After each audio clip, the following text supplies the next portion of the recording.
ರಾಜ್ಯದಲ್ಲಿ HMP virus ಬಂದಿದೆ ಅಂತ 2 ಕೇಸ್ ಆಲ್ರೆಡಿ ದಾಖಲಾಗಿದೆ.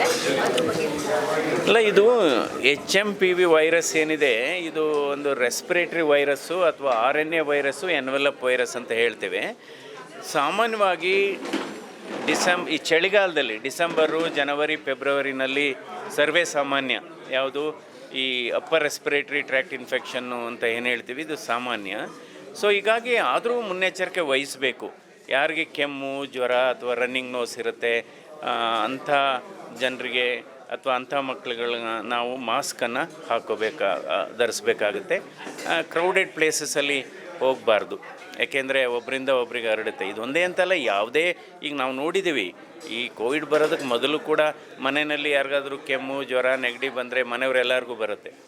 ಸೊ ಆದರೆ ಆತಂಕ ಪಡೋ ಅವಶ್ಯಕತೆ ಇಲ್ಲ. ಈಗಾಗಲೇ ರಾಜ್ಯ ಸರ್ಕಾರ, ಕೇಂದ್ರ ಸರ್ಕಾರ ಕೆಲವು ಮಾರ್ಗಸೂಚಿಗಳನ್ನು ಕೊಟ್ಟಿದೆ, ಅದನ್ನು ಪಾಲನೆ ಮಾಡಬೇಕು.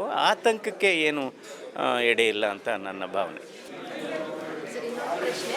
ಇವಾಗ ಮಕ್ಕಳಿಗೆ ಜಾಸ್ತಿ ಬರೋದು, ವಯಸ್ಕರಲ್ಲಿ ಬರೋದಿಲ್ಲ ಅಂತ ಮಕ್ಕಳು ಪೇರೆಂಟ್ಸ್ಗೆ ಭಯ ಆಗ್ಬಿಡುತ್ತೆ. ಯಾವ ರೀತಿ ಮುಂಜಾಗ್ರತೆ ತಗೋಬೇಕು? ಕೋವಿಡ್ ಇದಕ್ಕೂ ಏನು ಡಿಫ್ರೆನ್ಸ್? ಇಲ್ಲ, ಈಗ ಆ ರೀತಿ ನಾವು ಪ್ಯಾರಲಲ್ ಎಕ್ಸಾಂಪಲ್ ಡ್ರಾ ಮಾಡೋಕ್ಕೆ ಹೋಗಬಾರ್ದು. ಸೊ ಇದು ಮಾಮೂಲಿ ವೈರಲ್ ಇನ್ಫೆಕ್ಷನ್ನು ಆ ಥರ ಇದೆ. ಸೊ ಮುನ್ನೆಚ್ಚರಿಕೆ ವಹಿಸಬೇಕು. ಮಕ್ಕಳಿಗೆಲ್ಲ ಶುಚಿಯಾದಂಥ ಆಹಾರ ಕೊಡಬೇಕು. ಅಂದರೆ ನೀರು ಕೂಡ ಮುಖ್ಯ.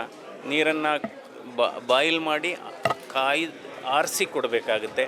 ಸೊ ಮಕ್ಕಳನ್ನ ವಾರ್ಮ್ ಕ್ಲೋತ್ಸಲ್ಲಿ ಇಡಬೇಕಾಗುತ್ತೆ. ಏನಾದ್ರು ಕೆಮ್ಮು, ಜ್ವರ, ನೆಗಡಿ ಬಂದರೆ ಶಾಲೆಗೆ ಕಳಿಸ್ಬಾರ್ದು, ಮನೆಯಲ್ಲೇ ಇಟ್ಕೊಂಡು ಆರೈಕೆ ಮಾಡಬೇಕು. ಈ ರೀತಿ ಮುನ್ನೆಚ್ಚರಿಕೆ ವಹಿಸಬೇಕು. ಡೇಂಜರ್ ಅಂತ ಅಲ್ಲ, ಇದ್ರ ಬಗ್ಗೆ ಏನು ಮಾಹಿತಿ ಇಲ್ಲ, ಸಮಗ್ರ ಮಾಹಿತಿ ಇಲ್ಲ. It is too early.